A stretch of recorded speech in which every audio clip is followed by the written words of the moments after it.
Um, I don't know. I never really felt my story was unique. It really isn't. It started when I was young, getting into young people trouble. Like everyone else at the age of 12 or 13. Um, and I I'd started to notice that I was different. And it wasn't just a puberty different. It was a different from other people different. And it wasn't really something that I noticed from myself. It was something that I noticed because other people noticed. And when something's changed with you, other people tend to catch on before you do. That's a usual thing. And it was the same thing here, except it was it wasn't being addressed like it should have, I guess.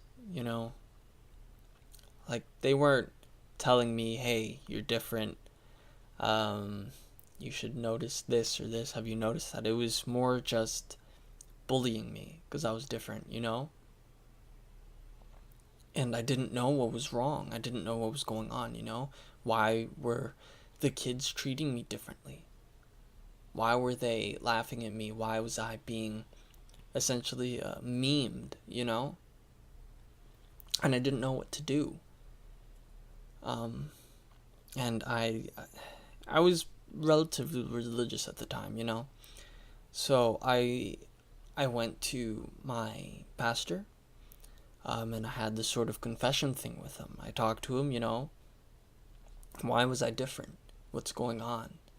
Does God hate me? What? What is it? Um, and he said, no, God doesn't hate you. People are different sometimes. And despite those differences, we still gotta move forward. We still gotta be ourselves. And at this time, I'd realized what was wrong with me. Why was I different? But I didn't want to accept it. I didn't want to accept that this was who I was. So in my head, I just kept telling myself, this isn't you. This is just a phase. This is stray thoughts, things like that. But at some point, I feel like I accepted it, but I couldn't accept it. You know, I I knew something was different about me, but I was just telling myself, that it's not gonna last. It can't last. Um, so that's what my pastor just told me. He told me that I think, or that he thinks, whatever, that I already know,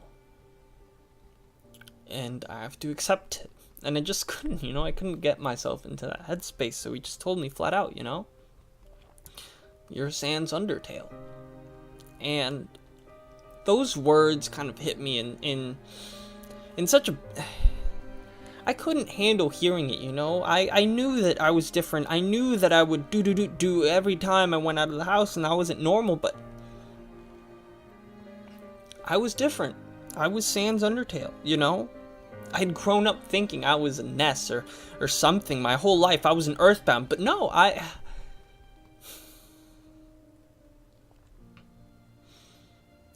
eventually, had to get to a point where I told my parents, and they were very disappointed. But they were disappointed, but they eventually did, accept me, and it was hard for me to even accept myself, so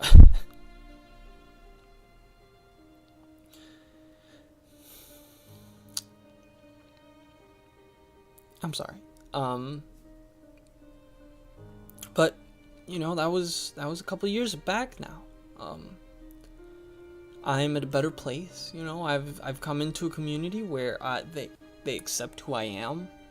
They and I've gotten to a place where I've started to accept who I am, you know? I I am Sans Undertale, and no one can change that, and that's not something to be ashamed of, you know? And the reason I share this story isn't for myself, you know? It's for all the people who are Sans Undertale and have struggled to come to terms with it, you know? And there are a lot. I've met some people who have heard my story and and have come up to me, you know? And it gets me the way they let me know, hey, because of your story, I've accepted being Sans Undertale, you know? And it's an amazing thing. It's truly a beautiful thing.